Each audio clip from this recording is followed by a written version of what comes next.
బయ్యారి సారీస్ మే 8వ తారీఖున ఓపెనింగ్ జరగబోతుంది. ఎవరైతే షాపింగ్ చేస్తారో 3000 అండ్ అబౌవ్ ఫస్ట్ 200 కస్టమర్స్ కి సారీ రూపాయికే ఇచ్చేస్తున్నారు. పశ్చిమ బెంగాల్కి వచ్చేసరికి మనతో ఇప్పుడు డిస్కషన్లో జాయిన్ అవుతున్నారు ఇట్స్ టీవీ CEO అట్లాగే సెఫాలజిస్ట్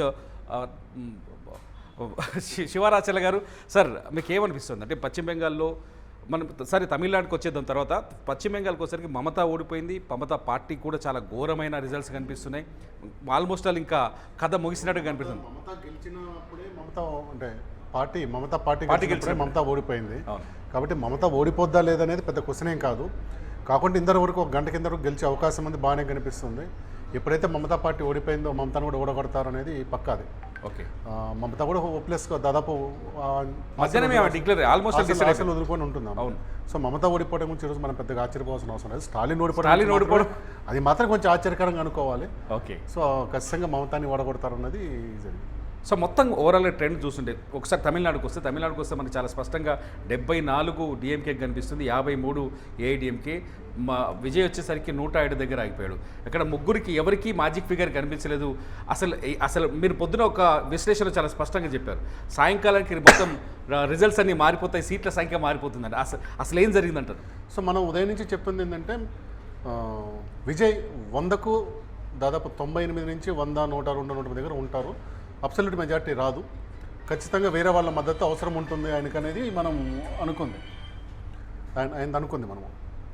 సో ఇప్పుడు దాదాపు 107 దగ్గర ఉన్నారు. ఇంకా డిక్లేర్ కావాల్సింది 37 సీట్లు మాత్రమే డిక్లేర్ కావాల్సి ఉంది. అది ఓకే, ఈ 37 డిక్లేర్ కావాల్సి ఉంది. ఇప్పుడున్న వాటిలో 107 విజయ్, 74 డిఎంకే, 53 అన్నా డిఎంకే ఉంది. సో ఇప్పుడు ఇంకా లీడింగ్ ఉన్న దాంట్లో అన్నా డిఎంకే 6 ఉంటే డిఎంకే 16 ఉంది. తర్వాత విజయ్ పార్టీ 14 ఉంది. 14, 13, 6 ఉందన్నమాట. ఈ సీట్లలో 1-2 సీట్లు అటు ఇటు మారిపోయినా కానీ ఆయన 105, 105 దగ్గర ఉంటారు. వీళ్ళు 75 వరకు వీళ్ళ దగ్గర ఉంటారు. వాళ్ళు ఒక 52, 53 దగ్గర ఆగిపోతారు. సో ఖచ్చితంగా కూడా వేరే పార్టీ మద్దతు ఆయనకు కావాలి. వేరే పార్టీ మద్దతు లేకుండా ఆయనకి గవర్నమెంట్ ఫామ్ చేసే అవకాశం లేదు. విజయ్ స్పష్టంగా చెప్తున్నాడు, ఎన్నికల ముందు చెప్పాడు, ఇప్పుడు కూడా చెప్పాడు, డిఎంకే నా రాజకీయ శత్రువు, బీజేపీ నా సైద్ధాంతిక శత్రువు.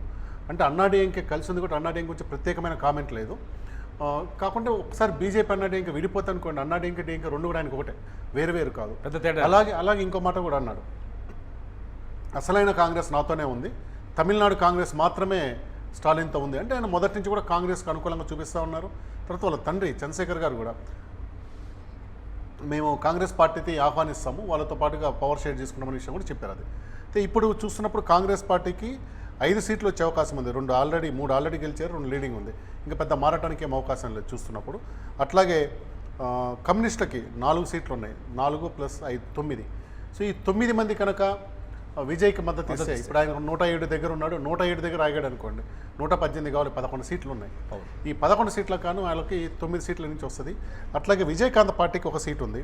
సో మొత్తం వాళ్ళకి 10 సీట్లు వస్తాయి. వీసీకేకు 2 సీట్లు ఉన్నాయి. అంటే డిఎంకే కూటమిలో ఉన్న పార్టీలలో కాంగ్రెస్ పార్టీకి 5 సీట్లు, సిపిఐ సిపిఎం కలిపి 4 సీట్లు, తర్వాత వీసీకే పార్టీ 2 సీట్లు, తర్వాత డిఎండికే విజయకాంత్ శ్రీమతి ప్రేమలత ఆమె గెలుచున్నారు.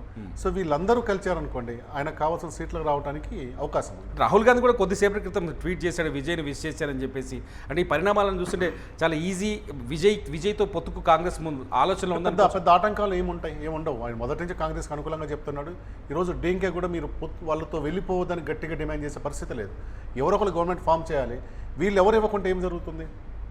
ఖచ్చితంగా అటు డిఎంకేలో కానీ అన్నా డిఎంకేలో కానీ వాళ్ళు చీలిపోవాల్సి వస్తుంది. ఖచ్చితంగా వస్తుంది. పార్టీలు చీల్చడం కన్నా కానీ వీళ్ళు వెళ్ళటే మొత్తం అనేది ఏమంటాం, కనీసం తన పాత మిత్రులు ప్రభుత్వంలో ఉంటే కొంత తనకు ఉపయోగపడుతున్న ఆలోచనలో ఉంటారు.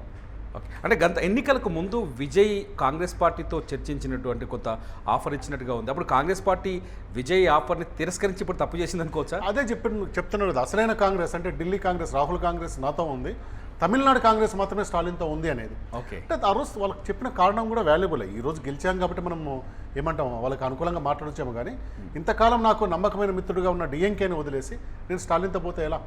మేము కష్టకాలం ఉన్నప్పుడు మా తరపున నిలబడ్డాడు, చేశాడు. ఇప్పుడు వదిలేయడం కరెక్ట్ కాదు, కేవలం కొన్ని సీట్ల కోసం వెళ్ళిపోవడం కరెక్ట్ కాదన్నారు. సో రాజకీయంగా గెలుపోవడంలో ఎప్పుడైనా ఉండొచ్చు, ఒకసారి గెలుపు ఏది కూడా శాశ్వతం కాదు. కానీ ఒక మిత్రత్వాన్ని వదులుకోవాల్సిన అవసరం లేదు కదా. కాబట్టి మనం ఒక స్ట్రాటజికల్గా చూసినప్పుడు Rahul Gandhi did right thing. Okay, మనం మార్నింగ్ ట్రెండ్స్ చూసినప్పుడు, కొంచెం ఎర్లీ ట్రెండ్స్ చూసినప్పుడు, మనం మార్నింగ్ డిబేట్లో ఉన్నప్పుడు ఆ ప్రభుత్వ వ్యతిరేక ఓటు విజయ్కి కలిసి వచ్చిందా అనే ఒక ప్రశ్నకి సరైన సమాధానం రాలేదనుకుంటాను. ఇప్పుడు మొత్తం రిజల్ట్స్ ఆల్మోస్ట్ వాళ్ళ దగ్గరకు వచ్చినాయి. ఇప్పుడు ఏమనిపిస్తుంది అంటే విజయ్కి ఏ ఓటు ఎక్కువగా ట్రాన్స్ఫర్ అయింది అనుకోవచ్చు? ఇప్పుడు విజయ్ మళ్ళీ again Pradeep Gupta hero again ఆయన చెప్పినట్టుగా 35% వచ్చింది విజయ్కి. 34.92 ఎంత ఉంది, రౌండ్ చేస్తే 35 వస్తుంది. ఓకే, డిఎంకే కూటమి దాదాపు క్లోజ్లీ 33 వచ్చింది. అంటే 35 వస్తుంది అన్నాడు కానీ 33 వచ్చింది. దానివల్ల విజయ్ విషయంలో ఓటింగ్ పర్సెంట్ కరెక్ట్గా వచ్చింది, ఎగ్జాక్ట్గా వచ్చింది 35%.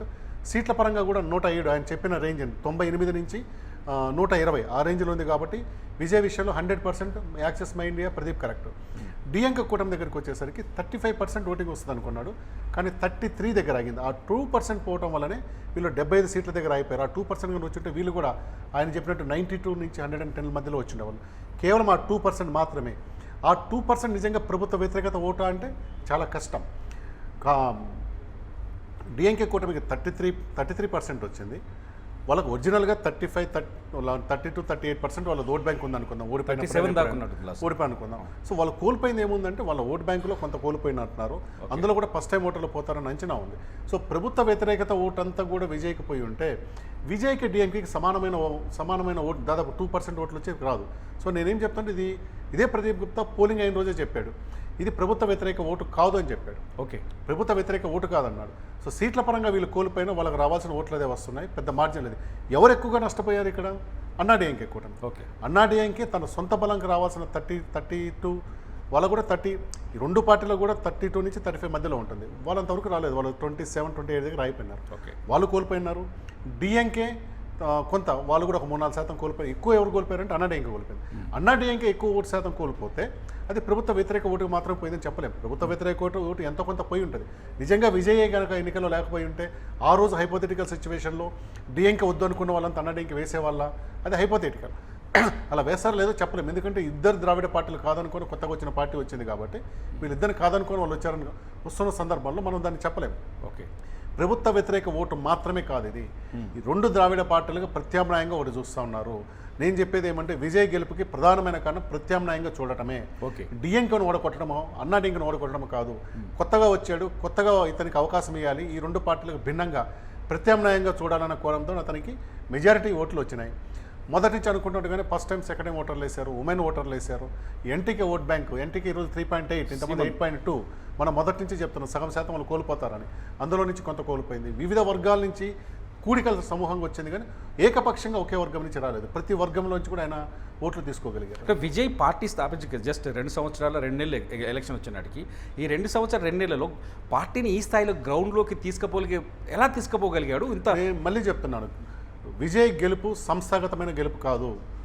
విజయ్ సంస్థాగతంగా చేయలేదు. విజయ్ చేసిన ఒకే ఒక పని ఏంటంటే ప్రతి నియోజకవర్గానికి ఒక ఇన్ఛార్జిని, ప్రతి జిల్లాకు ఒక లీడర్ని తయారు చేశాడు. ఆయన టికెట్లు ఇచ్చిన వాళ్ళలో కూడా ఎక్కువ మంది జిల్లా బాధ్యులు, నియోజకవర్గ బాధ్యులకే ఇచ్చారు. కొత్తగా వెతుక్కోలేదన్నమాట. ఒకే రోజు అందరినీ కూడా కూర్చోబెట్టి స్టేజ్ మీద కూర్చోబెట్టి అనౌన్స్ చేసుకుంటూ వెళ్ళారు. కమిటీలు వేయటము, వాళ్ళకి ట్రైనింగ్లు పెట్టడం, ఓరియంటేషన్, ఇదంతా ఏమీ లేదు. ఆయన తన కేంద్రంగానే మొత్తం ప్రచారం చేసుకుంటూ వెళ్ళారు. ఎక్కడైతే ఇన్ఛార్జీలు పెట్టారో వాళ్ళు కూడా గ్రౌండ్లో పెద్ద ఎఫెక్టివ్గా పనిచేసిందే లేదు. కేవలం మార్పు ప్రత్యామ్నాయమైన స్లోగన్లోనే క్యాండిడేట్తో సంబంధం లేకుండా ఓట్లు వచ్చేలాగా ఆయన ఆ ఎమోషన్ క్రియేట్ చేయగలిగారు. మొత్తం విజయ్ అంటే మహిళా ఓటు బ్యాంక్ అంతా విజయ్ వైపు మళ్ళింది. విజయ్కి బాగా మహిళల్లో క్రేజ్ ఉంది, ఇది బాగా యూజ్ అయిందని ఒక చర్చ జరుగుతుంది. రెండోది వచ్చేసి విజయ్ లాస్ట్ రోజు చెన్నై వైఎంసీలో మా పిల్లల్ని మీ తల్లిదండ్రులు ఓటేయండి అని చెప్పేసి ఒక ట్రెండ్ సోషల్ మీడియాలో ఒక స్లోగన్ క్రియేట్ చేశారు. అది కూడా బాగా ఉపయోగపడింది చెప్తున్నారు. ఇటువంటి నినాదాలు ఎఫెక్ట్ చూపిస్తాయి అనుకోవచ్చు. విజయ్ మొదటి నుంచి చెప్పాడు ప్రతి ఇంట్లో నాకు ఒక ఓటు ఉందని. ఈరోజు ఆయన దాదాపు 1,40,00,000 ఓట్లు వచ్చాయి. ఆయన చెప్పింది నిజంలా కనిపిస్తుంది. ఆ ఒక ఓటు పక్కా మహిళలే, రెండో ఓటు వస్తేనే ఎవరిదైనా. ఆయనకు ఒక ఇంట్లో 2 ఓట్లు వస్తే ఒక ఓటు పక్కా మహిళది, రెండోది పురుషుడు, ఇలా ఇంకొకరు అంటే పిల్లల్లో ఎవరో చూసుకోవాలన్నమాట. ఆయన పెట్టుకున్న నమ్మకం నిజమైంది. ఆయన టార్గెట్ కూడా మహిళలను చేస్తూ వచ్చారు. అయితే ఎక్కువ సంస్థలు ఏమనుకున్నాయంటే ఫస్ట్ టైం ఓటర్లు వేయొచ్చు, కానీ ఫస్ట్ టైం ఓటర్లు మాత్రము వేయొచ్చు, కానీ 35-40 ఇయర్స్ ఉన్న వాళ్ళు వేస్తారా అనే దగ్గర అనుమానం ఉంది. అవన్నీ పటాపంచలు చేస్తూ అత్యధిక శాతం వేసేసారు ఆయనకి. ఓకే, ఏఐడిఎంకేకి వాళ్ళ సంప్రదాయ ఓటు బ్యాంక్ మిగిలిందా? ఖచ్చితంగా ఒక 5-6% తగ్గింది కదా. సంప్రదాయ ఓటు వాళ్ళకు 32-34% రాలా, నాకు తెలిసి 27 అక్కడెక్కడ అయిపోయినారు 25-27లో. అంటే వాళ్ళ సాంప్రదాయ ఓటు బ్యాంకులో కూడా వాళ్ళు నష్టపోయినారు వాళ్ళు. ఓకే, ఒకసారి కేరళకు వద్దాం శివ గారు. కేరళకు వచ్చేసరికి కేరళలో చాలా సింపుల్, లెఫ్ట్ పార్టీ ఓటమి పాలైంది, రైట్ పార్టీ బోని కొట్టింది. కేరళ మారుతున్న రాజకీయాన్ని ఎలా చూడొచ్చు మనం? సో మొదటి నుంచి అంచనా ఉంది, ఏ సంస్థ కూడా కేరళలో లెఫ్ట్ గెలుస్తుందని ఇవ్వలేదు. పెద్ద సంస్థలు అన్నీ కూడా యూడిఎఫ్ అని ఇచ్చాయి, అందరూ కూడా యూడిఎఫ్ అని ఇచ్చున్నారు. దానివల్ల ఎవరికి దాని మీద పెద్దగా స్ప్లిట్ ఒపీనియన్ లేదు, అంత వన్ సైడ్ ఒపీనియన్ ఉంది. అనుకున్నట్టుగానే అది కూడా మెజారిటీ వస్తుంది అనుకుంటే దాదాపు 100 సీట్లకు దగ్గరలో ఉన్నట్టున్నారు వాళ్ళు.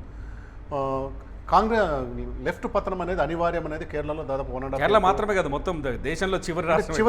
చివరి రాజ్యం ఒకసారి ఓడిపోతే తిరిగి తిప్పుకోగలమా అంటే గతంలో 2 పార్టీలు తిప్పుకోగలిగినాయి. ఇప్పుడు బెంగాల్ లాంటి చోట 3వ పార్టీ బీజేపీ వెళ్ళినప్పుడు ఈరోజు బీజేపీ అధికారంలోకి వచ్చింది. సిపిఎం ఐ థింక్ ఇప్పుడు ఒక సీట్ ఏదో వచ్చినట్టుంది, గతంలో అది కూడా లేదు. ఓటింగ్ శాతం వస్తే 5-6% అయిపోయింది. సో ఇంక మళ్ళీ తిప్పుకుంటారనే సాధ్యం కాదు. ఇప్పుడు కేరళలో దాదాపు 12% బీజేపీ వచ్చింది. తమిళనాడు పొత్తులో 1 సీటు మాత్రమే గెలిచారు, కానీ కేరళలో వాళ్ళు సొంతంగా 3 సీట్లు గెలిచారు. ఫ్యూచర్ ఉన్నట్టు అనుకోవచ్చు కమ్యూనిస్టులకు తిరిగి మళ్ళీ. అది ఈరోజు చెప్పడం అనేది చాలా తొందరపాటు. కానీ బీజేపీ ఎదుగుతున్న తీరు చూసినప్పుడు కమ్యూనిస్టులు భయపడాల్సిన అవసరం ఉంది. కేరళలో ఇక్కడ కూడా మా ఉనికి పోతుందేమో. త్రిపురలో వరుసగా 3 సార్లు ఓడిపోయినప్పుడు తిప్పుకోలేకపోయారు. బెంగాల్ ఇంకా ఆశే లేదు. కేరళ కూడా ఇలాంటి పరిస్థితి అవుతుందా ఆ ఆలోచనతో వాళ్ళు పనిచేసుకోవాలి. కానీ ఇది మా ఓటమి కాదు, మాకు ఆల్టర్నేట్గా మార్చుతూ ఉన్నారు. ప్రతిసారి ఒకసారి మాత్రం మాకు 2 సార్లు అవకాశం ఇచ్చారు. ప్రతిసారి అంటే 2021లో మాత్రం మాకు 2016-21లో మాకు ఇచ్చారు. అంతకుముందు ఎప్పుడు పార్టీ మారుతుంది, అదే సాంప్రదాయం ఓడిపోయామనుకుంటే మాత్రం నష్టపోతారు. ఇది ఖచ్చితంగా సాంప్రదాయమైన ఓటమి కాదు, సైద్ధాంతికపరమైన ఓటమిగానే చూడండి. బీజేపీ పాతుకొని పోతుంది, వ్యాపిస్తూ ఉంది కేరళలో. వీళ్ళకు బాగా సపోర్ట్ ఉండే ఎలువ కమ్యూనిటీ, బీసీలలో ఎలువ కమ్యూనిటీ, అచ్యుతానందన్ విజయానికి సంబంధించిన కమ్యూనిటీలో కూడా బీజేపీకి మద్దతు పెరుగుతూ ఉంది. కొంత క్రిస్టియన్ సాంప్రదాయ ఓట్లలో కొంత మద్దతు పెరుగుతూ ఉంది, హిందూ ఓట్లలో మొదటి నుంచిగా ఉంది. కాబట్టి కేరళకు సంబంధించి ఈ దేశంలో ప్రతి కమ్యూనిస్టు కూడా భయపడాల్సిందే, ముఖ్యంగా కమ్యూనిస్ట్ పార్టీలు. కేరళలో కూడా మన అస్తిత్వం కోల్పోతున్నాము అనే దానికి వాళ్ళు భయపడాలి. పుదుచ్చేరికి వస్తే ఒకసారి, పుదుచ్చేరిలో రంగస్వామి మళ్ళీ అధికారంలోకి వచ్చే అవకాశం కనిపిస్తుంది. పుదుచ్చేరిలో అంటే ఈ తమిళనాడు ఎఫెక్ట్ ఉంటుందా, దాన్ని ఎలా అంచనా వేయాలి? పుదుచ్చేరిలో తమిళనాడు ఎఫెక్ట్ ఎప్పుడు కూడా కనపడదు. ఎందుకంటే మీకు అన్నాడీఎంకే ఎప్పుడు గెలవదు. కాంగ్రెస్ గెలుస్తూ ఉంది. కాంగ్రెస్ నుంచి బయటికి వెళ్ళిన కాంగ్రెస్ పెట్టిన ఎన్ఆర్ రంగస్వామి గెలుస్తూ వచ్చాడు. అయితే ఈసారి పుదుచ్చేరిలో ఏంటంటే స్టేబుల్గా స్పష్టమైన మెజారిటీ, జనరల్ హంగ్ వచ్చి 1-2 సీట్లు తక్కువ వస్తుంది. ఈసారి 17 దగ్గర 18 దగ్గర వాళ్ళు ఆగి ఉన్నారు. మన మల్లాడి కృష్ణారావు గారు యానం నుంచి మళ్ళీ గెలుచున్నారు. సో దానివల్ల ఒక స్థిరమైన ప్రభుత్వం పుదుచ్చేరికి రాబోతూ ఉంది. ఓకే సార్, ఒకసారి మనం అస్సాంకి వెళ్దాం సార్. అస్సాంకి వెళ్తే హిమంత్ బిశ్వశర్మ మీద తీవ్రమైన ఆరోపణలు ఉన్నాయి. హిమంత్ బిశ్వశర్మ మీద అవినీతి ఆరోపణలు ఉన్నప్పటికీ కూడా అస్సాంలో మంచి మెజార్టీ మళ్ళీ బీజేపీకి. అంటే అసలు అక్కడ అంటే క్యాండిడేట్ని చూసారా లేకపోతే మోదీని చూసి ఓటేసారు అనుకోవచ్చు? అస్సాంలో బీజేపీ సంస్థాగత నిర్మాణం గురించి వాళ్ళ ఆర్గనైజింగ్ సెక్రటరీలు చాలా చెప్తూ ఉంటారు. ఇప్పుడే కాదు, ఇంకా 4 ఎన్నికలైన అస్సాంలో మాదే గెలుపు. మేము ఎప్పుడు ఆలోచించుకోవాలంటే మళ్ళీ డీలిమిటేషన్ ఏమైనా జరిగితే ఆలోచించుకోవాలి, అంతవరకు మాదే గెలుపు. అలాంటి ఏర్పాట్లు మేము చేసుకున్నామంటారు. ఒకటైతే గమనించండి, బీజేపీ అవినీతి ఆరోపణ చేస్తేనే ఎన్నికల ప్రభావం చూపిస్తుంది. బీజేపీ మీద ఏరే వాళ్ళు ఎవరు చూపించినా కానీ అసలు అది ఎన్నికల స్లోగనే కావట్లేదు. హేమంత్ బిశ్వాస్ మీద అవినీతి ఆరోపణ మీరు అన్నారు, కానీ ఎన్నికల్లో ఎక్కడ కూడా దాని ప్రభావం మీకు కనపడదు. ఇక్కడే కాదు, మీరు ఏ రాష్ట్రంకైనా పోండి, బీజేపీ సీఎంల మీద, బీజేపీ మంత్రుల మీద అవినీతి ఆరోపణలు ఉంటే దాని ప్రభావం ఎన్నికల్లో లేకుండా బీజేపీ స్ట్రాటజీ చేసుకోగలుగుతుంది. ఇదే మమత టీఎంసీకి వచ్చినప్పుడు అత్యంత అవినీతిపరురాలు వాళ్ళు చేస్తున్నప్పుడు అది జనాలు నమ్మినారో లేదో సంబంధం లేదు, కానీ ఫలితం వచ్చేసరికి ఆమెకు వ్యతిరేకంగా వస్తాం. ఇది ఒక స్ట్రాటజికల్గా పాయింట్ నడుస్తాం. ఈ రోజులలో అవినీతి మీద క్యాంపెయిన్ జరిగి ఓడిపోతున్న పార్టీలు చాలా చాలా తక్కువ, కేవలం అవినీతి మీద. జనాలు కామన్ మ్యాన్ కూడా ఏంటంటే ఏ పార్టీ వచ్చినా అవినీతి చేస్తుంది, ఎందుకంటే వీడే 1000-2000 తీసుకుంటున్నాడు కదా, చేస్తుంది, దాని కాదు. అయితే ఏ స్థాయిలో చేస్తుంది, ఎవరిని చేస్తుంది దాన్ని బట్టి కొంత విచక్షణ ఉపయోగించి చేస్తున్నారు. వ్యక్తిగత జీవితాల్లోకి, వ్యక్తిగత ఆస్తుల్లోకి రాలేదనుకోండి, ఎక్కువ రియాక్ట్ కావట్లేదు. ఓకే, ఒకసారి మళ్ళీ కేరళకు వద్దాం. కేరళకు వచ్చేసరికి ఇక్కడ ముఖ్యమంత్రి అభ్యర్థి మీద కాంగ్రెస్లో కొంత డిస్కషన్ జరుగుతుంది, VD Satheesh versus KC Venugopal. So ఈ ఇద్దరిలో ఎవరికి అవకాశం? పెద్ద నాయకులు వదిలేశారు. శశిధర్ ఉన్నాడు కదా, నేను కూడా సీఎం అనే క్యాండిడేట్ ఉన్నాడు కదా, సీఎం అనే క్యాండిడేట్ కదా. సో శశిధర్ అయినా కేసీ వేణుగోపాల్ అయినా ఢిల్లీ నాయకులే కానీ రాష్ట్ర నాయకులు కాదు, రాష్ట్రంలో రాజకీయం చేయలేదు. సతీష్ అని మాత్రమే ఆయన రాష్ట్రంలో చేస్తూ వచ్చాడు. రమేష్ చెన్నితాల కూడా ఉన్నాడు, సీనియర్ నాయకుడు. ఒకప్పుడు కరుణాకర్ తర్వాత యాంటోనీ తర్వాత ఆయన పెద్ద నాయకుడు ఉండేవాడు. వీళ్ళంతా వేణుగోపాల్ వీళ్ళంతా ఆయన తర్వాత వచ్చారు అన్నమాట. అయితే నేను అనుకోవటం కాంగ్రెస్ అధిష్టానం సరైన నిర్ణయం తీసుకుంటుందని. రాష్ట్ర నాయకుడిని సీఎం చేస్తే ఆ పార్టీ అక్కడ ఉంటుంది, లేదా కేంద్ర నాయకుడిని చేశారంటే కేరళలో బీజేపీ ఇంతకన్నా స్పీడ్గా పెరుగుతుంది, నో డౌట్. ఒకసారి బెంగాల్కి వెళ్దాం సార్. బెంగాల్కి వచ్చేసరికి బెంగాల్లో మమతాతో ఫైట్ చేసిన వాళ్ళలో విమెన్ నాయకుల పేర్లు చాలా ఎక్కువ, నాయకురాల పేరు వినిపిస్తుంది. అది బీజేపీ కూడా విమెన్ వాయిస్ని చాలా బలంగా వినిపించింది, ఓటర్ల దగ్గరికి వెళ్ళింది, విమెన్ ఓటర్లను తమ వైపు తిప్పుకునే ప్రయత్నం చేసింది, చాలా ప్రయత్నాలు చేసింది. ఒక రకంగా చెప్పండి, బిల్లు వ్యవహారాలన్నీ అన్నీ తీసుకుంటే. సో ఇప్పుడున్న పరిస్థితుల్లో సువేందు అధికారిని కాదని, ఎందుకంటే ఆల్రెడీ బెంగాల్ మీద చర్చ జరుగుతుంది ఎవరు ముఖ్యమంత్రి అని చెప్పేసి, సువేందు అధికారిని కాదని విమెన్ వైపు మొగ్గు చూపే అవకాశం కనిపిస్తుందా బీజేపీ అక్కడ? సో అది చెప్పలేము, మనం అంత క్లోజ్గా బీజేపీని అంటే గత ఈ 5-6 గంటలకు ఫాలో కావట్లేదు. మొదటి నుంచి రూపా గంగూలు ఉంది, సీతాదేవిగా పేరున రూపా గంగూలు ఉంది, తర్వాత అగ్నిహోత్రి అని ఒక ఆమె ఉంది, అగ్నిమిత్ర ఇట్లా ఉన్నారు. అయితే సువేంద్ర అధికారి ఫైటరు, ఆయన వల్లే పార్టీ అంత దూరం వచ్చింది కాబట్టి అలాంటి స్ట్రాంగ్ లీడర్ని కాకుండా మళ్ళీ ఒక మహిళా నాయకురాలని తీసుకొస్తే అంటే బీజేపీ ఏమైనా చేస్తుంది. బీజేపీకి రాష్ట్రంలో నాయకుడు అవసరం లేదు, చాలా రాష్ట్రాల్లో ఫస్ట్ టైం ఎమ్మెల్యేని సీఎం చేశారు, ఓకే అవసరం లేదు. అయితే ఏం అమిత్ షా మోడీ ఏమనుకుంటారనేది మనం ఊహించలేమని. మొత్తంగా మీకు ఏమనిపిస్తుంది 2027 ఎలక్షన్స్కి వెళ్ళేసరి, నెక్స్ట్ ఎలక్షన్ యూపీ ఉంది, పంజాబ్ ఉంది, అన్నీ చూస్తుంటే మీకు ఏమైనా బీజేపీ మళ్ళీ గతంతో పోలిస్తే ఇంకా ఈ రాత్రి అందరికంటే ఎక్కువ స్ట్రెస్ గురైంది అఖిలేష్ యాదవ్. రేపు కరెక్ట్ ఒక సంవత్సరంలో ఎన్నికలు రాబోతుంది. కాంగ్రెస్ ఇంకొకరు కూడా ఉన్నారు, మీరు చెప్తారు కాంగ్రెస్తో పొత్తు పెట్టుకోవాలా పెట్టుకోకూడదా, ఓకే కాంగ్రెస్ పొత్తు పెట్టుకుంటే ఏమవుతుంది, పొత్తు పెట్టుకోకుండా ఏమవుతుంది అనేది ఆయన ఈ 3-4 రోజులు ఆలోచించుకొని ఒక నిర్ణయం తీసుకోవాల్సి వస్తుంది ఆయన. ఓకే, ఇక్కడికి వచ్చేసరికి రివర్స్ మళ్ళీ మన ఆంధ్రప్రదేశ్కి వద్దాం. లాస్ట్ క్లైమాక్స్కి వచ్చేసరికి ఆంధ్రప్రదేశ్కి వచ్చేసరికి విజయ్ ఒంటరిగా పోరాటం చేసి ఒక్కడిగా మంచి విజయం సాధించాడు, మంచి నెంబర్కి వచ్చాడు. పవన్ కళ్యాణ్ తప్పు చేశాడనే చర్చ ఒకటి స్టార్ట్ అయింది ఎప్పుడైతే రిజల్ట్స్ తమిళనాడు చూస్తున్నారు. దాన్ని మీరు ఎలా విశ్లేషిస్తారు? రాజకీయాల్లో హైపోథెటికల్ క్వశ్చన్కి సంబంధమే లేదు, అసలు అవకాశమే లేదు. ఓకే, విజయ్ గెలిచినప్పటికీ లేక పవన్ కళ్యాణ్ రాజకీయాల్లో వచ్చిన సందర్భాలు వేరు. పవన్ కళ్యాణ్ రాజకీయ ఇప్పుడు మీకు చాలామంది మర్చిపోయి ఉంటారు, ప్రజారాజ్యము కాంగ్రెస్ పార్టీలో కలవకముందే పవన్ కళ్యాణ్ ప్రజారాజ్యాన్ని కాంగ్రెస్ని వదిలేసి తప్పుకొని వెళ్ళిపోయాడు. ఆయన ఏ రోజు కాంగ్రెస్తో కలవలేదు. ప్రజారాజ్యంలో కూడా ఎన్నికలు అయిపోయిన 3 నెలలకి ఆయన దాదాపు సైలెంట్ అయిపోయారు. ఓకే, వాళ్ళ అన్నతో చిరంజీవితో విభేదించారు, అల్లు అరవింద్తో విభేదించాడు, ఆ పార్టీ విధానంతో విభేదించాడు. 2014లో ఆల్ ఆఫ్ ద సడన్ చాలామంది చెప్తున్నా కానీ ఎక్కువ టైం తీసుకోకుండా ఎన్నికలకి ఐ థింక్ మార్చిలో అనుకుంటాను వచ్చి, అది కూడా నేను పోటీ చేయనని చెప్పడం అందరికీ ఆశ్చర్యపోయారు. నువ్వు పోటీ చేయకుండా రాజకీయ పార్టీ ఎందుకు పెడుతున్నావు, అప్పుడు పార్టీ పెట్టకుండా ప్రచారం చేయొచ్చు కదా, సింపుల్ లాజిక్ కదా. మీరు మోడీని చంద్రబాబు ఎన్డీఏ కూటమిని గెలిపించండి, 1+1+1 తిరుపతి సభలో చెప్పారు.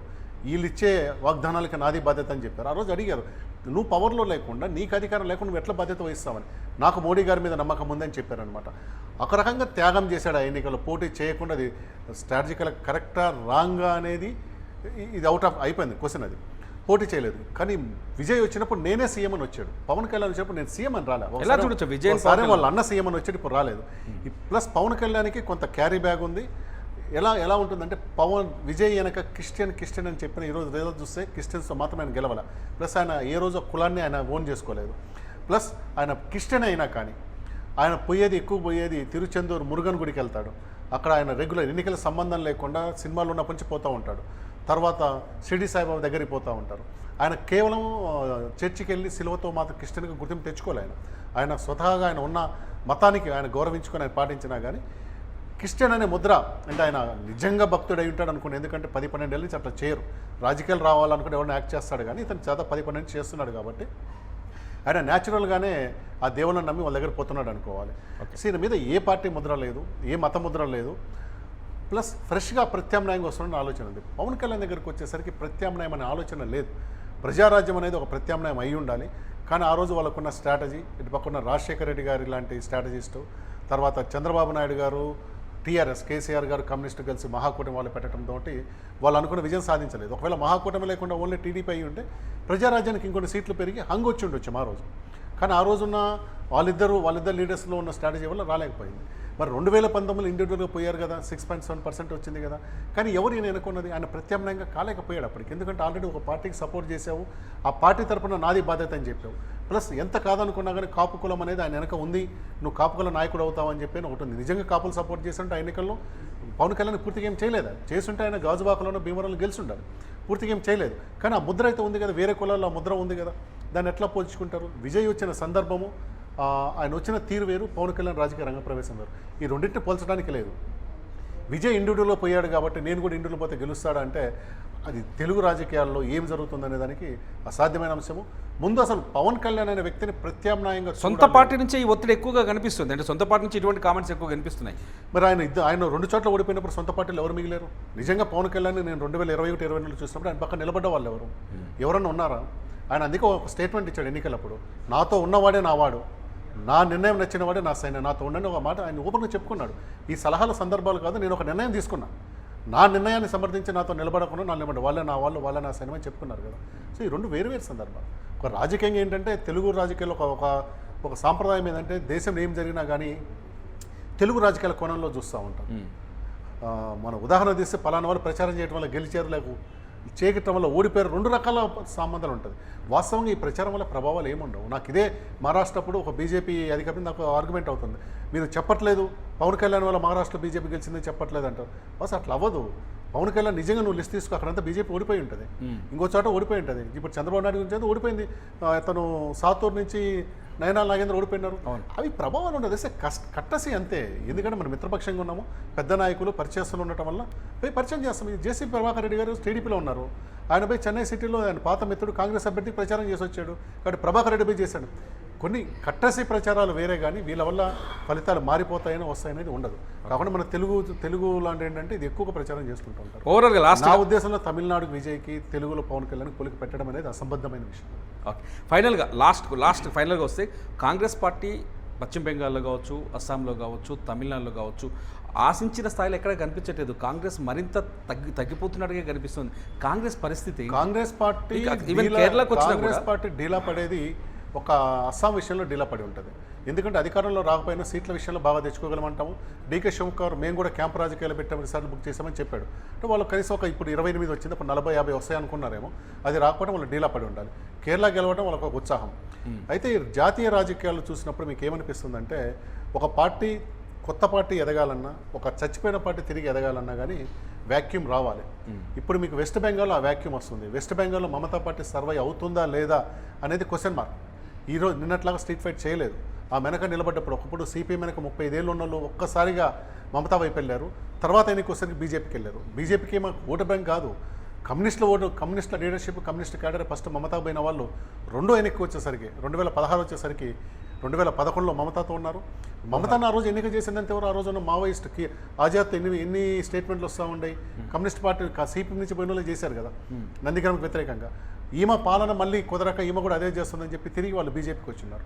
అట్లా ఇప్పుడు మమతా పార్టీలో నుంచి కొంత క్యాడర్, ఎందుకంటే అందరూ అధికార పార్టీలో పోలేరు. ఆల్రెడీ వాళ్ళు 200 ఫుల్ ఉన్నారు కదా, వాళ్ళ బస్సు ఫుల్ ఉంది. కాబట్టి మా ఓటు బ్యాంక్ పెరుగుతుందా, అలాంటి రాజకీయ స్టెప్ ఏమన్నా తీసుకుంటారేమో చూడాలి కాంగ్రెస్ పార్టీ.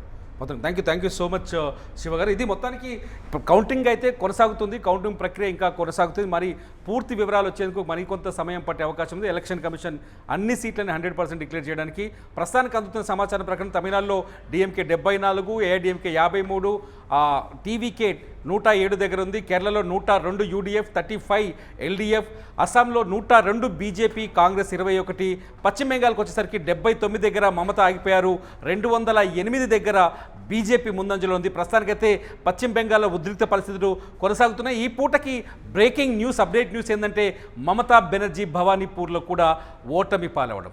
చూస్తూనే ఉండండి అప్డేట్స్ కోసం. It's UTV.